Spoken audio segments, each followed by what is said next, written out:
जय जगन्नाथ फ्रेंड्स आम आज भीम सिंहनाद सर्ट क्वेश्चन करवा चलन देखिए 5 नंबर क्वेश्चन कौन अच्छी सिंहनाद कौन सिंहनाद होउछि महिषी सिंहरे निर्मित एक वाद्य शिव भैरव रूप धारण कर सिंहनाद कले पृथ्वी में प्रलय सृष्टि होता है। सहदेव जगन्नाथ को कौन बोले यह 6 नंबर प्रश्न। सहदेव जगन्नाथ को कौन बोले भीम सिंह ठारू भीम शिवंग ठारू सिंहनाद प्राप्त हुअंतु बोली सहदेव जगन्नाथ को जणाइले। चलतु देखिए 7 नंबर प्रश्न। सिंहनाद देवाई पार्वती शिव को कौन कहले सिंहनाद देवाई पार्वती शिव को कौन कहले पूर्वे भीम अश्लेषा दैत्य को बध कर कैलाश उद्धार कर शिव भीम को वर देवा सत्य करथिले। शिव निजर सत्य रक्षा कर द्रुकदर भीम को सिंहनाद प्रदान करंतु बोली देवी पार्वती शिव को कहले।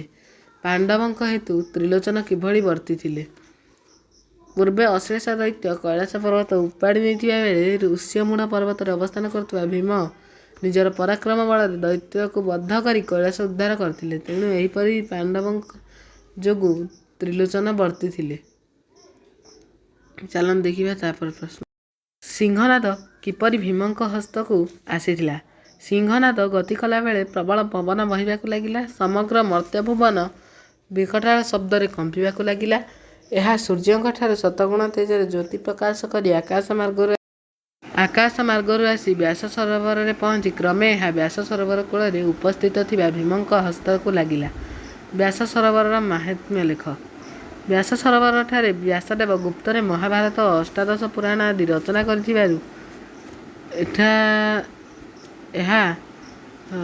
अत्यंत पवित्र थिला। दक्ष यज्ञ नाश पर शिव निज शीतल करने प्रवेश करते व्यासंग कार्य व्याघात सृष्टि शिव अभिशाप देते जे कौन शरणागत अन्योपाय न हो शत्रु केवल रक्षा पाइबाई एठार आश्रय नेले तार शत्रु एठार प्रवेश करें जदि बलपरायण हो प्रवेश कला तेज तार अंत सुनिश्चित। प्रथम थर सिंहनाद पृथ्वी में कि विलक्षण मान देखादेला। प्रथम थर सिंहनाद रड़ी महिमंडल कंपी उठी। भीमर द्वितीय सिंहनाद रड़े 6 लाख योजन जाए आकाश प्रकम्पित है और नवद्वीप सप्तसागर गुड़िक प्रकम्पित है। भूलोक सूर्यलोक ध्रुवमंडल देवलोक इत्यादि कंपन सृष्टि है। समुद्र जल उछुड़ी सते जेपरी आकाश स्पर्श कला। नवद्वीपर नाम कौन स्कंदपुरुष अनुसार स्कंद पुराण अनुसार नवद्वीपर नाम है इंद्रद्वीप नागद्वीप सौम्यद्वीप गंधर्वद्वीप वरुणद्वीप कुशेरुमान द्वीप गभस्तिमान द्वीप ताम्रपर्ण द्वीप कुमारिका द्वीप। सप्तसागर नाम लेख। सप्तसागर नाम है दधि दुग्ध घृत लवण इक्षु सुरा और जल। द्वितीय दुर्योधन किपरि बाहर को आसला द्वितीय महालक्ष्मी सांत्वना को आग्राह्य कर दुर्योधन विरचित सम्मुख समर को जावाक उद्यत है। महालक्ष्मी दुर्योधन को कौन कौन कह बाहर को जावाक बारण कले। महालक्ष्मी दुर्योधन को प्रबोधन दे कले भीमर तृतीय रड़ी सह्य कले महीरे चिरंजीवी हेब।